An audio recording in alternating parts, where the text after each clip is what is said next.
হবে। প্রথমে আমি তিসি, সূর্যমুখীর বীজ আর কুমড়ার বীজ দিয়ে দিলাম, আখরোট দিয়ে দিলাম। আমি এখানে সবুজ কিশমিশটা ব্যবহার করেছি, আর কাজু বাদাম আর কাঠবাদামগুলো দিয়ে দিলাম। এরপরে চীনা বাদাম দিয়ে দিলাম বেশ খানিকটা।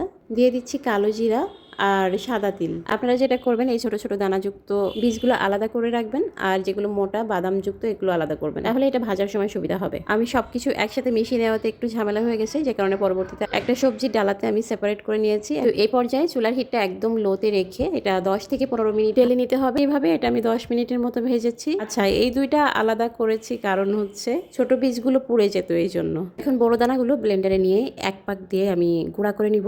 এরপরে ছোট দানাগুলো দিয়ে আরেকটা পাক। অনেকক্ষণ ধরে যদি এটা ব্লেন্ডারে ব্লেন্ড করা হয় তাহলে তেল বের হতে শুরু করবে। যারা যারা দ্রুত ওজন বাড়াতে চান তারা কিন্তু এই খাবারটা অবশ্যই ট্রাই করবেন। দুধের সাথে এটা খেতে পারেন, আর এটা খেলে ইনস্ট্যান্টলি শরীরে একটা এনার্জি পাবেন। গুঁড়া করা উপকরণ থেকে আমি 2 চা চামচ দিলাম, আর 2 চা চামচ চিয়া সিড, 1 টেবিল চামচ মতো ওটস দিলাম। গুঁড়া করা উপকরণের সাথে ওটসও আপনারা মিশিয়ে রাখতে পারেন।